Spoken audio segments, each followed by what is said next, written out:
Teman-teman, mari kita berdoa. Tuhan, berkati pembiasaan ini, Tuhan Yesus. Berkati agar pembiasaan ini berjalan dengan lancar. Dan berkati agar semua orang yang ada di Google Meet ini, murid-murid, termasuk juga guru-guru di sini, berkati agar kita sehat selalu, Tuhan Yesus. Terima kasih, hanya dalam nama Tuhan Yesus kami doa, amin. Amin, terima kasih Justin. Yuk. Teman-teman, mari kita buka Alkitabnya dari 2 Tawarik 16 ayat 9. Udah dibuka? Dibaca ya Alkitabnya.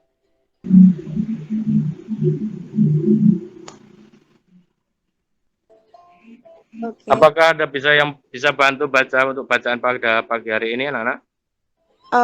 Saya aja nih, Pak. Ya? Saya aja yang bantu. Oh ya, baik. Ya, untuk bacaan pada pagi hari ini dari Lukas 16, 1 sampai 8 ya. Itu. Lukas 16. Lukas 16 dari 1 sampai 8, Pak. Oh. Sudah? Udah. Oke. Perumpamaan Kalau memang sudah siap, Oke. marilah kita mulai untuk kegiatan pada pagi hari ini. Kita awali dengan pembiasaan pada pagi hari ini. Kita dengarkan firman Tuhan terlebih dahulu. Silakan. Lukas 16 ayat 1 sampai 8. Perumpamaan tentang bendahara yang tidak jujur. Dan Yesus berkata kepada murid-muridnya, ada seorang kaya yang mempunyai seorang bendahara. Kepadanya disampaikan tuduhan, bukan miliknya. Lalu ia memanggil bendahara itu dan berkata kepadanya, apakah yang kudengar tentang engkau? Berilah tanggung atas urusanmu, sebab engkau tidak boleh lagi bekerja sebagai bendahara. Kata bendahara itu di dalam hatinya, apakah yang harus aku perbuat? Tuanku memecat aku dari jabatanku sebagai bendahara. Mencangkul aku tidak dapat mengemis aku malu. Aku tahu apa yang akan aku perbuat, supaya apabila aku dipecat dari jabatanku sebagai bendahara, ada orang yang akan menampung aku di rumah mereka. Lalu ia memanggil seorang demi seorang yang berhutang kepada tuannya. Katanya kepada yang pertama, berapakah hutangmu kepada tuanku?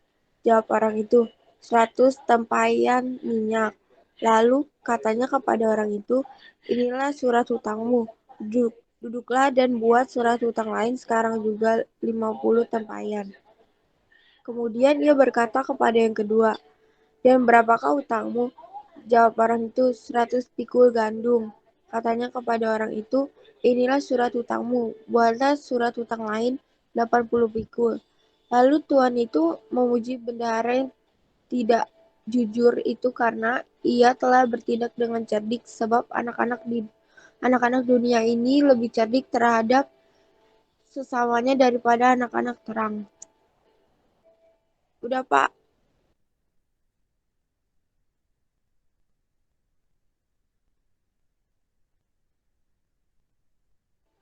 Bagus. Oke, maaf tadi masih Bapak mute. Baik, terima kasih Laura untuk sudah membaca pada bacaan pada pagi hari ini atau renungan pada pagi hari ini. Nah, dalam Injil hari ini atau bacaan pada hari ini dinyatakan kepada kita tentang seorang bendahara. Nah, bendahara itu di sini masih dicurigai, ya, dicurigai tidak jujur. Namun ia sungguh bersikap cerdik dan murah hati. Ya, ternyata dia sungguh cerdik dan murah hati. Nah, di situ juga dikatakan sebelum rencana pemecatan terhadap dirinya oleh tuannya terjadi, ia bernegosiasi dengan para penghutang harta tuannya. Faktanya, saat memberikan diskon kepada para pengutang itu, ia justru memberikan komisi untuk dirinya sendiri dengan murah hati. Dengan cara itu, ia telah menarik simpati pada para pengutang tersebut. Namun, ia juga membuat tuannya tampak bermurah hati dan memberi kemurahan dengan memaafkan para pengutang itu dengan uangnya. Nah, tuannya juga tidak dirugikan. Justru bendahara itu yang kehilangan komisinya. Ya. Harusnya yang tadi bendahara itu mendapat komisi karena dia memberikan diskon kepada para pengutang itu, maka dia tidak jadi mendapat komisi. Ya. Dengan begitu setiap orang akan memuji sang tuan sebagai pahlawan. Itulah sebabnya sang tuan memuji bendahara itu, sebab ia telah membuat sang tuan tampil sebagai orang yang murah hati dan berbelas kasih. Nah, dengan kisah ini Yesus jelas hendak mengajarkan kepada kita bukan agar kita jadi orang yang tidak jujur, tidak. Nah, Yesus juga hendak mengajarkan kepada kita tentang sikap murah hati, bahkan saat kita sedang dalam krisis dan kesulitan. Itulah yang akan menyelamatkan kita dari kehancuran moral dan spiritual. Ya. Nah, ada seorang santo di dalam gereja Katolik, ya. Santo namanya Santo Ambrosius. Ya. Dia memiliki moto atau semboyan. Kekayaan sejati tidak terletak pada apa yang kita miliki, tetapi pada apa yang kita berikan. Ya. Kita harus menggunakan milik kita untuk pelayanan kepada sesama. Nah, itulah disebut kemurahan hati. Nah, di situ Santo Ambrosius menekankan bahwa kekayaan yang kita miliki terletak pada apa yang kita berikan, bukan apa yang kita miliki. Ya. Dan kita juga harus menggunakan segala kepunyaan kita atau milik kita untuk pelayanan kepada sesama. Nah, kita semestinya memiliki sikap murah hati untuk berdoa dan menyembah Yesus Kristus. Saat kita menyembah Yesus Kristus, kita akan menyembah Dia yang murah hati.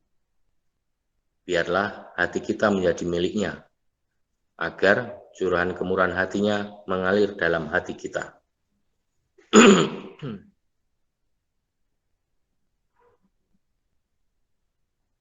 Nah,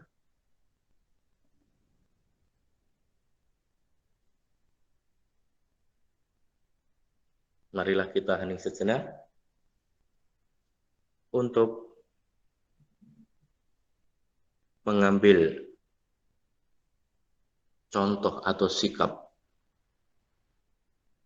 daripada bacaan pada pagi hari ini, sehingga kita tetap bisa memberikan apa yang kita miliki kepada sesama yang membutuhkan, dan kita juga bisa menggunakan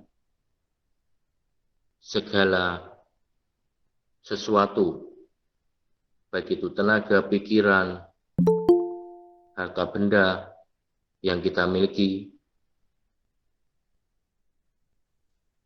kalau kita bisa melakukan pelayanan kepada sesama. Marilah kita hening sejenak.